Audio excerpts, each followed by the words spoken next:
Welcome, everybody, to a special edition of About the Cards podcast here live on a Sunday. We have a Sunday conversation or a collector spotlight going on today. I'd like to welcome in, as always, my co-host at Junkwax Twins, Steph. We also have Ben at Our Trading Cards, and today we have Bo Spencer at 1 Million Cubs joining us to go over his crazy Cubs collection and how he's trying to get to 1 million Cubs. Welcome, guys.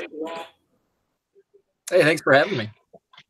It's great to have you on. We're excited, and I appreciate you hopping on. We decided, I got a little DM last night from Steph. Hey, you want to do a show tomorrow afternoon? I was like, sure. We'll do an interview. And he's like, yeah. And I go, hold on, I got a guy. So I reached out to Bo and said, hey, you want to come on and do an interview? And he said, yeah. And worked out, and here we are. So we have some questions and just kind of run down and highlight Bo and his collection and what's going on. So to get started, when did you start collecting?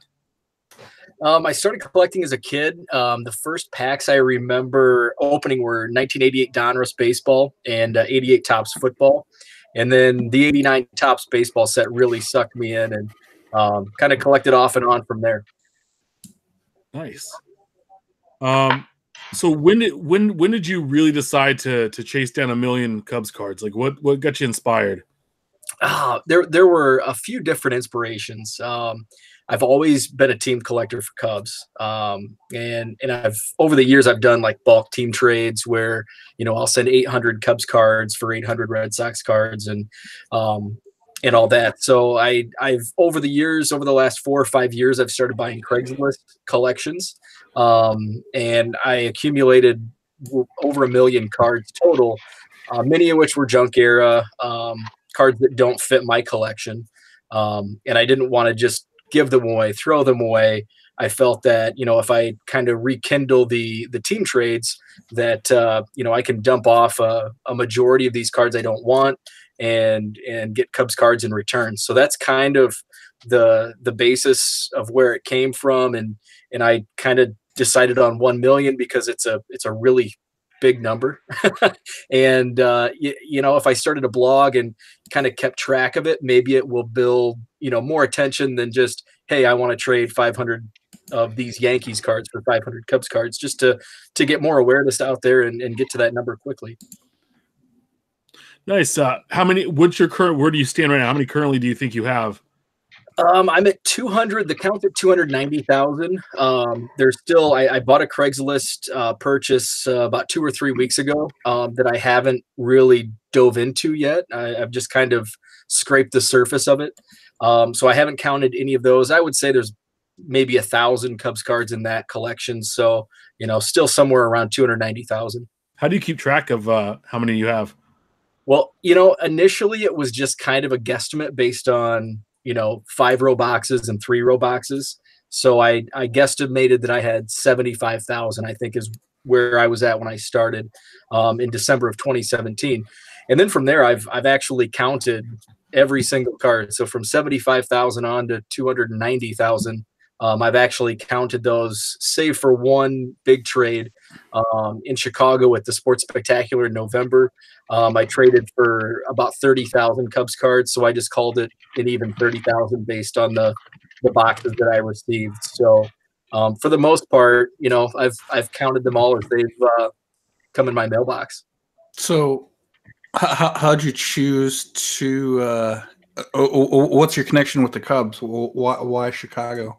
I've been a diehard Cubs fan since I was 2-3 years old. I remember I had a babysitter when I was a young kid, and her husband would, watch Cubs games, and he would point out players, and I probably knew Ryan Sandberg, Leon Durham. I probably knew those names before most other names as a young kid. So that's kind of where it started. And my dad was a big Cubs fan, and a lot of my family members. So it was just ingrained that in the summertime you turn the Cubs game on. So that's just something since, near birth that I've always been a Cubs fan. Well, sure, and I mean their radio/TV network probably helped a bit. But I mean, like, do you live in the area, or is it just easier to catch? I grew up in Illinois, in northern Illinois, near the Quad Cities area, if anyone's familiar. And it's about 2.5 hours from Chicago, so it was pretty close. Most everybody was a Cubs fan where I grew up, and now I'm in Madison, Wisconsin, which is still only 2.5 hours from Wrigley. So there's a lot of Brewers fans here, but there's still a lot of Cubs fans up here as well. How do you keep those 300,000 Cubs cards organized? They're not. Oh, okay. Yeah, that's kind of those collectors. That's the problem. I have started organizing them better this year, where I have boxes, and I don't know if you can see in the background, there's some boxes with some Post-it notes where, each monster box has a letter to it. So A, B, C, and, Jake Arrieta, Albert Almora, Paul Ossenmacher, those, I sort by letter, by last name. Those go in the A box, etc. So I've started doing that, but, a very small percentage of the collection so far is organized that way. So let's say that I had a Topps Utz, which just came out, right? And I pull a Cubs card out of it. Obviously, you'll take it, but with it being, say, like a card 15 years ago, there's no way for you to know whether or not you have it. Correct? You're not that organized yet. Yeah, unfortunately, so it's volume right now. So, I mean, because, if you ask me, hey, do you have this 1993? Steph hits me up every once in a while. Hey, I found this card in a dime box. Do you have it? Need it? I can go right to my checklist and tell you whether or not I have it. I don't need a description of it. I don't need a picture of it. Just give me a card number and a year, and I'll tell you whether or not it's something to add. But then again, I'm only looking for one of each specifically. 2 is one too many, unless we're talking about McGwire. Yeah. And that's where I hope to be. That's the focus. Will turn the focus right now is volume and just accumulating the Cubs cards. And once I get to 1 million, then I'll scale back, get organized. The duplicates will stay organized by player, but I will then go back and organize by team sets. A lot of the team sets I still keep together, so I'll organize them by the team set. So if you have my team set, will the team set be in alphabetical order or be in numerical order? Oh, that's a great debate. Probably numerical. That's just the way, I think each collector is different in that way. Our minds think differently. So I think the right way, though. I'm the numerical. Of course, I love it. So let me get this straight. You have 300,000 cards. No way do I organize those. When I get to 1 million, that's when I'm gonna, I'm gonna buckle down and get. I'm gonna get into that trench and okay, just. Well, I have a large flat rate box here full. I just sealed up a couple of days ago to shoot out this week to you. So chock full of Cubs cards. And I've equally got a small box here that's headed that way.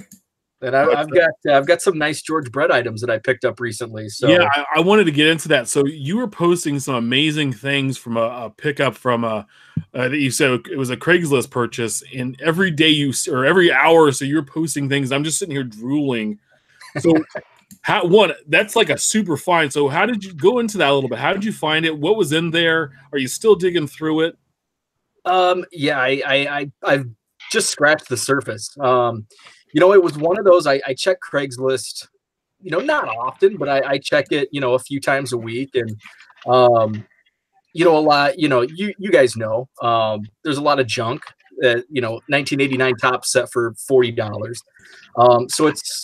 So that's frustrating when you see, post after post of all this junk, but every once in a while you hit something really nice. And, I think I hit the mother load with this one. The posting was it wasn't very, it wasn't detailed enough.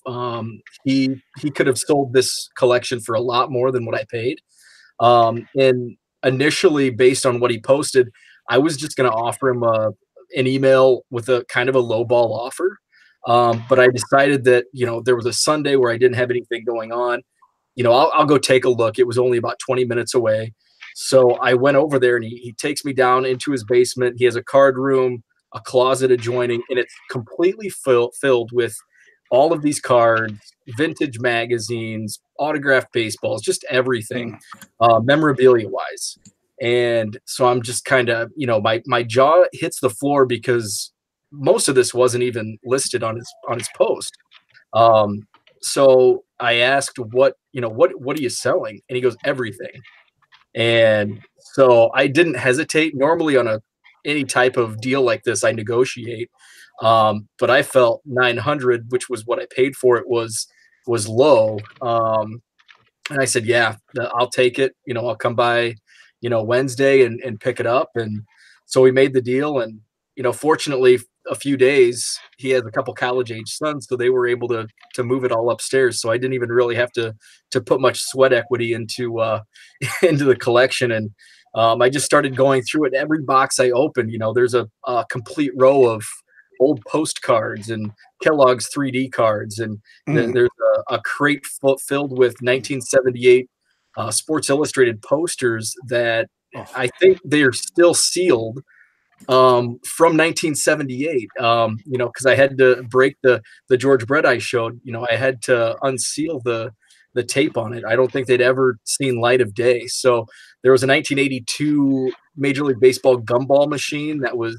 The gumballs are still inside. It's still sealed like it came from the Toys R Us shelf or wherever it was purchased. And just so many unique items from the late 70s into the early 80s when this guy was a kid. And, he was telling me, how much he collected. And, he pointed to a program from the late 70s and said, yeah, this is the first Wisconsin Badger basketball game I went to. And, this is the program. And, I said, you got to keep some of these things. And he's like, nope, I want to get rid of it all. So, it was quite the find. It's one of those that obviously a collection like this is, are not, not seen too often. So let me ask the obvious. You ate the gum, right? No, it's still packed away in a box somewhere. So let me ask the obvious part too. When you come across Oakland A's, I will buy those from you because that's what we do. Excellent. So now, what was funny is last year, 2018 came out with those stupid Topps New Era cards. Yeah, which were very, very regional. You can only get them at certain stadiums, and Bo, I don't know how many of those packs you ended up picking up, but you got at least one pack. Yeah. And I was like, dude, if you end up pulling the Rickey Henderson, I need it. And he goes, which one? This one? And of course, it was the exact, and there's a Chris Davis and a Rickey Henderson. I had already gotten a Davis. And I'm like, yeah, that's what do you need for that? And he goes, what Cubs do you have? And I had like 400 Cubs cards sitting out in the garage.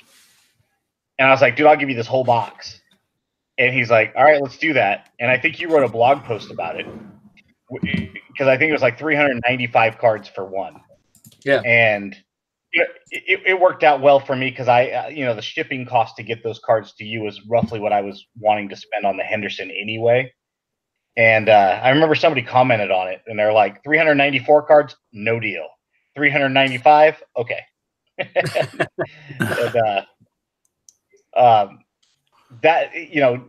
that's what I love about the hobby is getting cards to their right home. And, this guy's collection is kind of what spurned that thought was, he didn't need them anymore. So ultimately, now that they're in your collection and once you have time to go through it, I'm sure you'll rehome a lot of that stuff that you don't find necessary, whether it be memorabilia related or of course Cubs. Yeah, absolutely. And I love having things on hand, especially oddballs. There's a lot of, especially on Twitter, there's a lot of our, fellow collectors that, love the 70s and 80s oddballs. So I'm always sticking anything I find aside for trades. And that's what's really made me, I wrote a blog about a year ago, rediscovering my happiness in the hobby, because for a while I was buying hobby cases of products to flip, and it became a business, and it wasn't fun. And so I only did that for a year. And when I started doing the Cubs project, I've met so many you guys. Is how I came across you guys was tweeting from the 1 Million Cubs project, and so many other collectors that just like the trade Ben and I did. We've done these trades so often with other collectors that you build friendships, and that's upside. The Cubs are great, but what's really made me enjoy doing this project is meeting guys like you and other collectors in the community, and building those friendships. And a lot of us, we're so far away, we don't get to see each other in person, but we tweet at each other. I listen to your podcast every week. I've had the opportunity to meet a few collectors and do in-person trades, and that's the best part of this is just meeting fellow collectors. Yeah, we appreciate you listening and supporting the podcast. We talked last week a lot about how Twitter seems to have gone to almost a sales channel for people, and there was a lot back and forth yesterday where Ivan from Go GTS was saying, there's still people making trades. Now there are, but I feel like, so many more people are out selling cards, but there are a handful of guys that are constantly trading. And I think that's what it's all about. It's getting to know people and sending back and forth. Like I made a trade with a Dodgers fan, Dennis Baker, and I was going through the cards this morning, and he sent me 300 the Giants cards, and I sent him 300 Dodgers cards. I think it's the first trade that Giants and Dodgers have made in 30 years. But that's what it's all about, and that's what I find pretty amazing. Being in the Ken Kinsley here in the chat had a question. He goes, how many hours a week do you find yourself spending with your cards? Oh man, a lot. Probably Saturdays and Sundays definitely skew that average, but I'd say on an average Monday through Friday I spend a couple hours after work. Sometimes I'm behind in trades, so I'll wake up early and do some sorting or put some trade packages together before work. So overall I spend on a Saturday and Sunday I'll put in 8 hours 8 hours just messing around, whether it be listing stuff on eBay, sorting, trading. So I put in a lot of time doing it. You may see my tweets 24 hours. I'm not tweeting 24 hours. A lot of those are just scheduled posts. So I'm not on Twitter, but if there's activity on a tweet, I'll see it and I respond right away. Our phones are on us, constantly. So most of my tweets are scheduled, but then the activity, I'll respond to, whenever. So, and this is kind of spurned by a card that I ID'd at work the other day. Any particular favorites of yours, either early, rookie year? This is from, I think, 83, 82, Red Lobster. In the collection. Any in particular that you chase more often? I do like the oddballs, and I love that set. The 7-Up had a couple sets in the mid '80s as well, so I love chasing some of those, especially if it's a card or a set that I wasn't aware of. For a time I got into some tobacco era pre-war cards, so I'm always kind of looking into those. My favorite card is an old Judge of Duke Farrell. It's authenticated from 1887. So I like that because it's really old.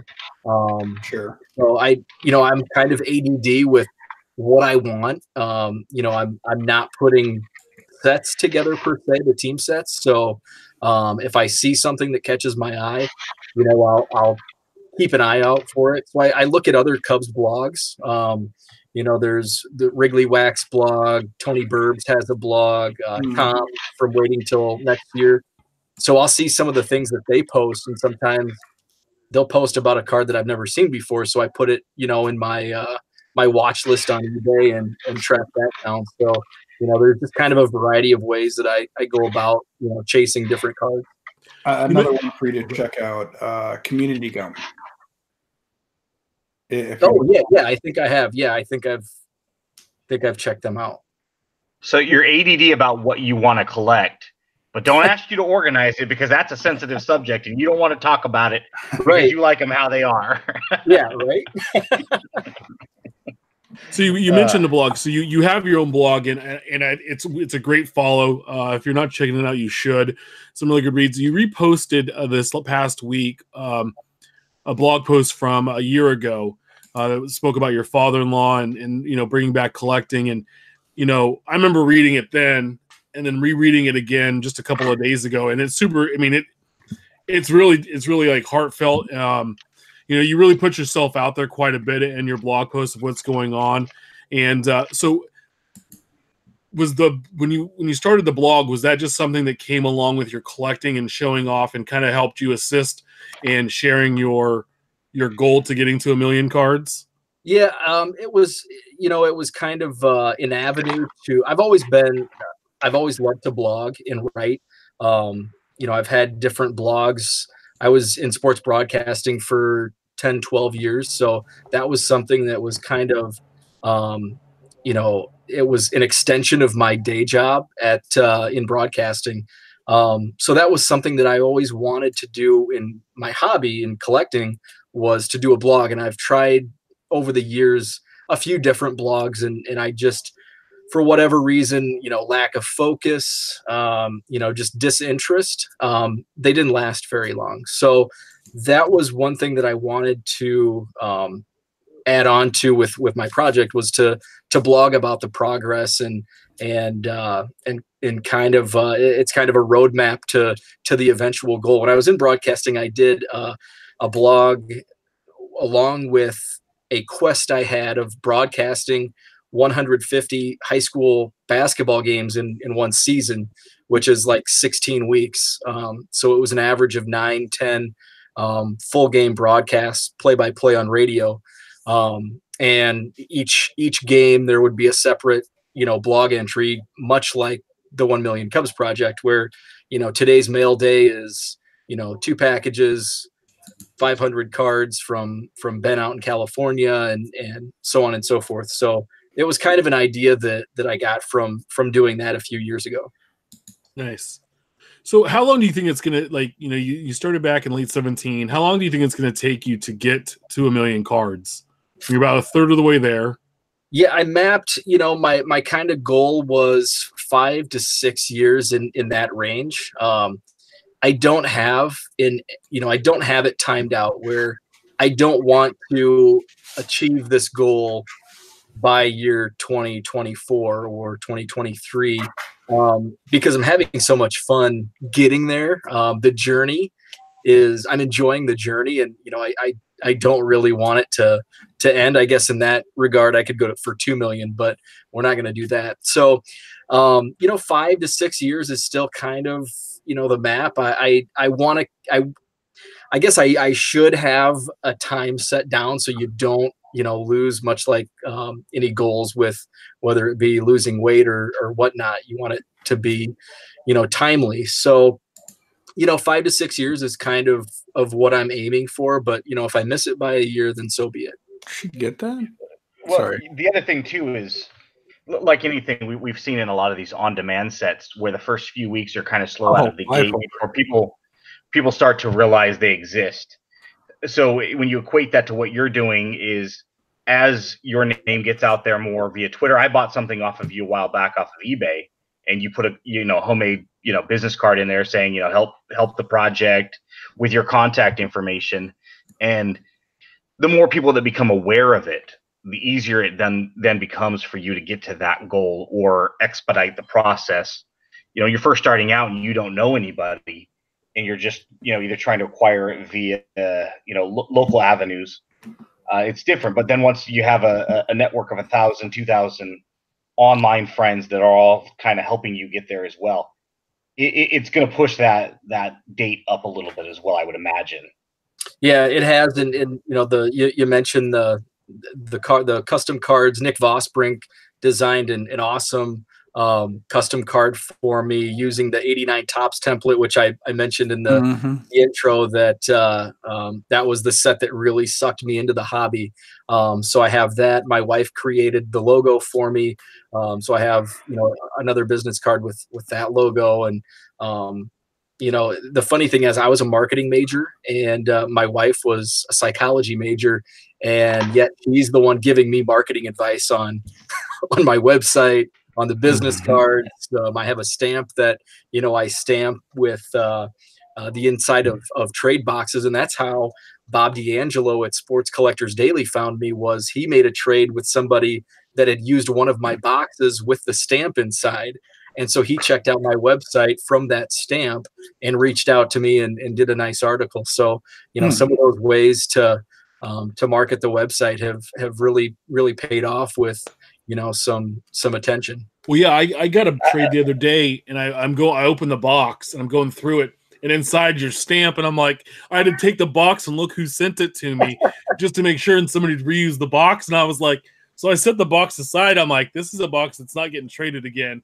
It's gonna go over here, and I'll keep it as an organized box or something. But it's just funny. It's like, someone like writes their name on a dollar bill to see how far it goes, right? And it's pretty cool. I like the thought. Sure. Never brand yourself enough. No, what's funny too is a while back, I think it was you, Bo, that I keep using the word market worth instead of market value. I think you called me on that and asked me what worth was. And I remember another conversation you and I had was I blasted somebody for marketing and marketing expenses and the fact that I think paying for marketing is worthless. And you hopped in there with a couple of words, and I hopped in there with a couple of words, and then you finally go, I have a marketing degree. And not that it would have altered the conversation any, but it was kind of funny that I didn't know that at that point. And so Here we are going back and forth. And your educational background brought marketing in. And so I just thought that was kind of a funny conversation that we'd had, just like the market worth thing. Cause you're like, I keep Googling it and it keeps coming up with value. and so then you're challenging me, and I'm just like, it's so hard to illustrate a point like that too, in conversations like that via Twitter, where you're limited to what you're capable of saying based on characters. Right. And the fact that it's not an ebb and flow, a fluidity of a conversation where, inflection and I call myself the antagonist. And a lot of times I do challenge things, for the sake of argument and discussion, which just comes naturally. I probably should have been a lawyer. But it's one of those. I always find myself in arguments too. I think you've hit me up a couple of times and said I was really enjoying that conversation that you were having. It was either you or Matt that were saying that to me. What's that? I like a good Twitter debate. Yeah, no, I do too. I've never walked away from one. As everybody no, you knows. Just block people. No, I joke. But no, I mean, you touched on it in that you don't want to shoot for 2 million, 3 million. You just want your 1 million, and that's fine. But at that point, once you actually reach it, are you going to keep going, or are you going to shoot for 2, 5, 10? No, I won't. Having 500 or 600 1987 top Chico Walkers, I don't need 1,000 of them. So yeah, I'll cut it off at 1 million. And, I have a glut of certain cards. So I had somebody reach out to me this week asking if I had an extra 1988 Topps traded Mark Grace. Sure. I'll trade that, and I have plenty of them. So, I'll do that. How do you find them? Well, actually, if you're not organized, if I said, hey, I need this Cubs card, dude, and I know you have one, or 1 million of them, right? So I actually have 88 Topps right here. You can find the traded ones pretty easily. It just happens to be in a box right next to me. So yeah, but it's different if you're kind of in a box of 88s versus having 300,000 cards that may or may not, we're going to loosely use the word organized. The funny thing is, though, about that, I told him, I said, I'm not organized. Give me a couple weeks, because I'll have to find it. And I know there's probably one in one of my G boxes. So the funny thing is, like, the next day, one of my trade packages had an 88 Topps traded Mark Grace in it. So That's fantastic. I sleeved it up, put it on the side, so that trade will move a lot quicker than. So than who's your favorite Cub? Who's your favorite all-time Cub? If there's only one Cub that you can like, who is that Cub? Javi Baez. I followed him from his start. In fact, I worked the summer of 2012 for the Cubs Midwest League affiliate, the Peoria Chiefs. And Javi made his full season minor league debut with the Chiefs Memorial Day weekend of 2012. So, I was there for every at bat, in the press box. I was tweeting, pitch 1, ball down low, pitch 2, swinging strike. So I was on the Javi train, in May 2012, the year after he was drafted out of high school. That was one of the first Chrome autos that I ever bought was the 2011 Javi Chrome auto. I bought a ton of Javi Baez in 12 and 13, and so I've kind of stuck with him, and seeing him put up the numbers he did last year was just, was so awesome. So many of my friends, I had a Twitter account that I created called Javier Baez Watch back in, I think 2013, as he was moving his way up through the system. So a lot of my friends would give me such a hard time. You're fawning over this minor league baseball player. He's probably never going to make the big league. So to see him have that season, a lot of my friends remembered the Twitter account and my fandom for him, as a 20-year-old minor leaguer. So it was a lot of fun last year. So let's see the tattoo. Where's the Javi Baez tattoo? There's no tattoos. You're not going to get the MLB logo in the back? No, not the back. I think he got that when he was 16, and it looks really bad. Yeah. You talked about you have a favorite. There was an old Judge card that you really liked. If you could only own one Cubs card or one card total, is that the card that you would own? Probably. Back to Javi. It's probably I have 2010 Bowman Aflac auto of Javi Baez. So that's probably my number one card. That's the one that goes to the grave with you. Nobody else can put their hands on. Right. Yeah. So about a year ago, maybe, give or take a day, when I say like the other day, that means anytime like over the last 10 years, right? That's a sign. It really is. So a while back, you and I are, you were tweeting about, every time you tweet, obviously comes up 1 Million Cubs Project, right? Because that's just your Twitter name. And then all of a sudden, shortly thereafter, we had, I'm going to collect 1 million Yankees cards. Somebody's like, I'm going to collect 1 million Dodgers cards. I'm going to collect 1 million Expos cards. And I'm sure there are people out there that are dedicated, that are have given it serious thought. But explain, if I wanted to keep this nice and tight, how much is that? Because I don't think people really understand how many cards 1 million is. It's a lot. And how it 5,000 count monster boxes. How many does that equate to, and how high can you stack them? Yeah, and that's the term million is thrown around so loosely. If I've had friends say, "Well, I have about 1 million baseball cards," and I go down to their basement and they have 2,800 count boxes, and I'm like, this is probably about 10,000, 20,000 cards. Sure. People throw around that term so much, and it takes up so much space. I'm in my card room now, and this is just probably a couple 100,000 cards. I would say I have a closet next to me that's just stacked higher than it should be, and all the way back to the wall. So it just that's. I wrote a blog recently because I think people don't really understand how many cards 1 million is, and what you need to acquire that. It takes a lot of space. If you don't have a room that you can stack boxes, it's not going to be very helpful. So just the space. I'm doing this a lot through trading, so you have to have basically an inventory of cards to trade. Otherwise, you're going to be spending a ton of money to acquire cards, because you can't just go out and buy 20,000 Cubs cards or name your team cards for a few bucks. So yeah, it's it's hard to it's hard to put it in words how much that really is. No, you know, I've got a very extensive database of, and I know I don't have every Ace card ever produced. If we're just talking about base cards from 1909 to current, including inserts, you know, I'm only looking at about 25,000, give or take, Ace cards over the course of 110 years. You know, no parallels, no hits, nothing out of the ordinary. It's just I'm collecting base and inserts. So you would have to think that's 25,000. That barely scratches the surface of a million. So you're not talking about I need one of every one. You're talking about I need 20 of every card ever produced, or in your case, you know, you need 600 Chico Walkers.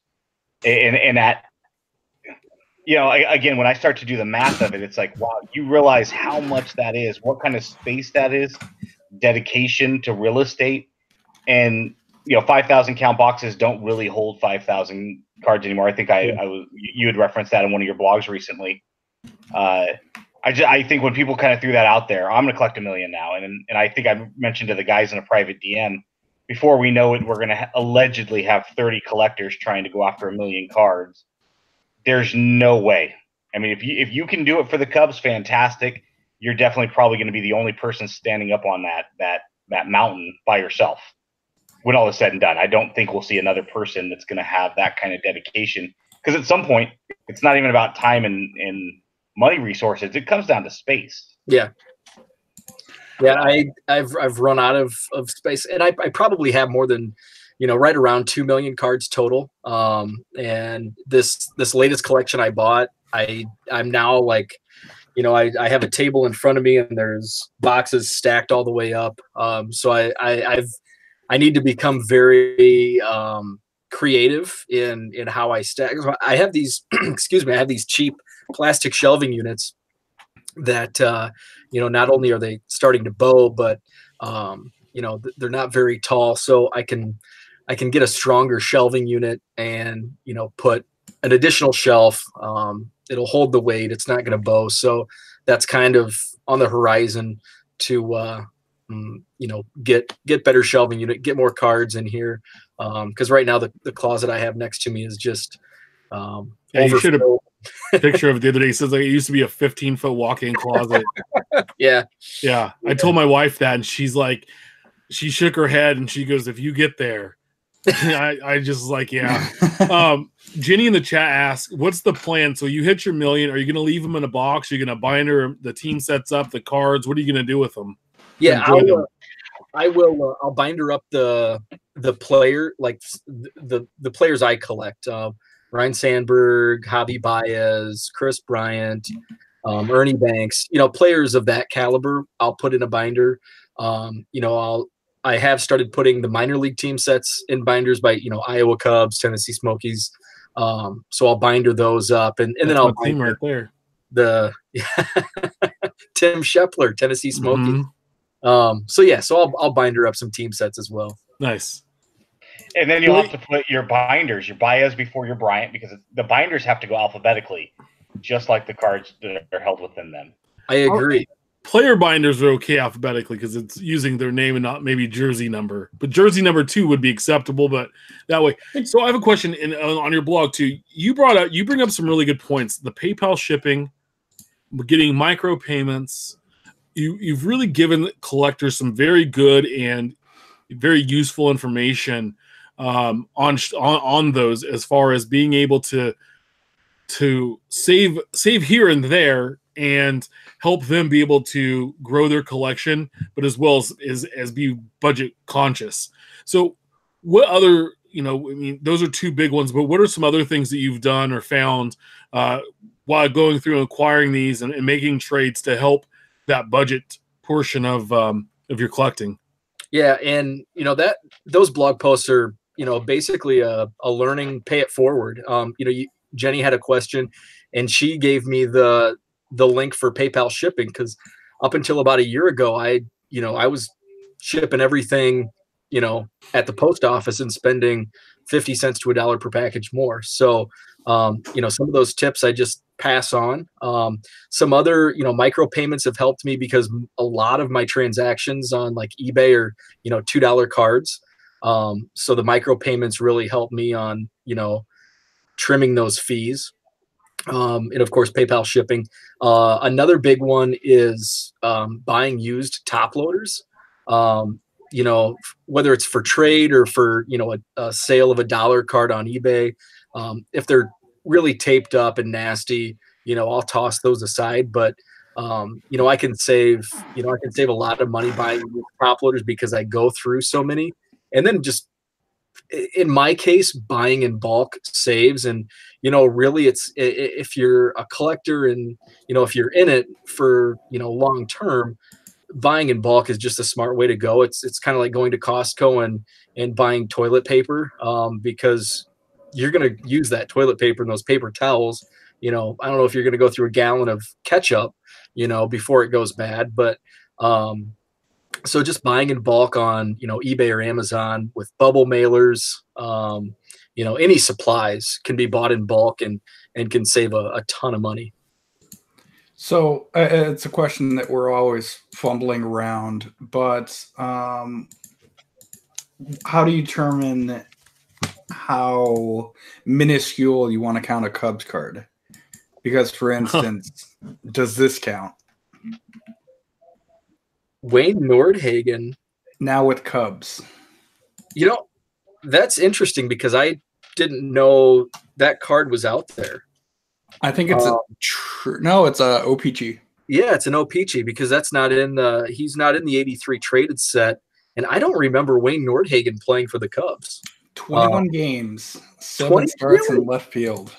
Interesting. Well, that's on my list now because I don't think I have that card. See, the problem is Steph will do that, or what'll happen is like in the background they'll have like a Cubs player playing like second base over here, and then he would count as a Cubs card, and you'd have to collect it because he's got problems. We're trying to get counseling, but Steph likes to do the ones where a fan is wearing a Cubs jersey in the thing. There'll be like somebody that has like an A's hat on. It's like a Blue Jays Yankees game kind of a thing, and he'll be like, "Well, you got to have this card because their fan in the back has an A's logo." It's like, isn't that an A's card? Well, no, it's not. The reason I ask is I just bought a game use bat. The seller kind of screwed themselves out in that they had the actual auction listing and the lot number, and I could see that he bought it for $16, $18, something like that. But he's from my hometown. It's listed on the back of all of his cards. Only has like 6 years worth, but he's involved in some of the more interesting baseball history for the 80s. Like he was traded for himself. Okay. He was almost involved in the trade where the Yankees got rid of their wife swappers in the early 70s. Uh-huh.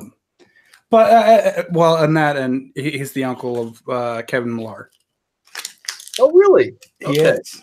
It's kind of an interesting link to the hometown, but it's also, I found cards at a golf mini putt whatnot. So I've kind of followed along, and like I said, there isn't any actual Cubs cards of his outside of maybe like a team issue. Uh-huh. And I haven't heard of any, seen any. But that's where I started collecting, and it's a nice tie-in in that you're a Cubs collector. Yeah, and so I would include that card in my collection. So if it says now with Cubs, sure. I'll include that. And it also, if he's pictured, if Wayne Nordhagen were pictured in a Cubs uniform and it said now with Blue Jays, I consider those Cubs cards also. Sure. Now there's a stadium club from like the mid 90s where it looks like a Cubs card of Ellis Burks because he's diving or jumping for the baseball in center field, and there's a giant Cubs logo right in the middle of the card. I don't consider that a Cubs card because it's obviously a Rockies card, but I actually get that card in a lot of trade boxes. So I'll probably throw one in my collection just to do it, but I'm not going to collect, I'm not going to go through a box and pull 20 of them.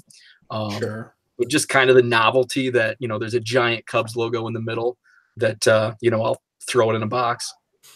Yeah, no, I know. One of the boxes I sent there was some stadium clubs where I forget what year, 94, 95, I think I've sent you before, where they're in a completely different uniform, but it has the traded, now with the Cubs on there. It has, or no, it just says like it has Chicago Cubs, but they're in a Giants uniform or something. So there's some there.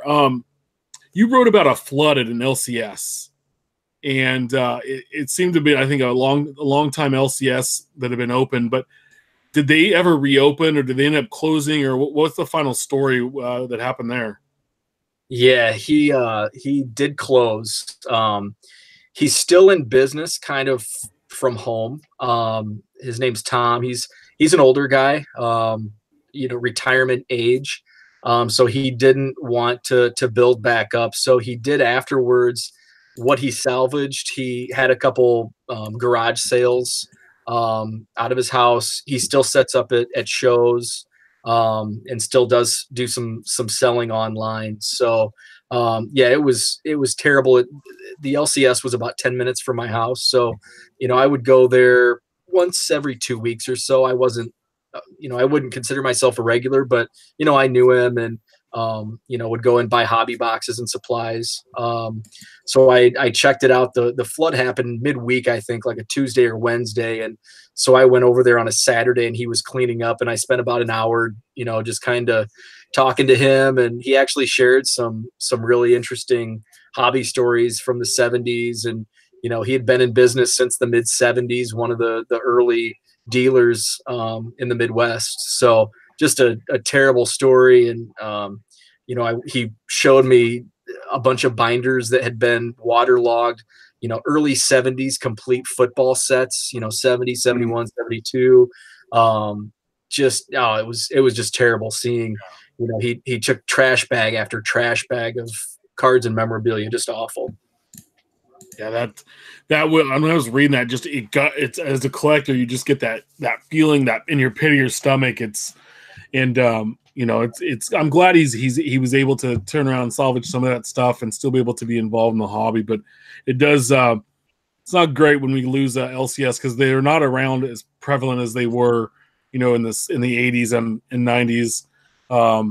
But I think, the times have changed and we have more avenues to collect cards and trade. And like Twitter's been a big one. And you can always find Bo at 1 Million Cubs on Twitter. Where else can we locate you? What's the blog and website? And Yep.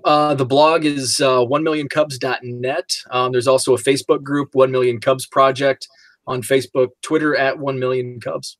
Awesome. Guys, do you have any final questions while we have Bo here on the show this afternoon? No, not really.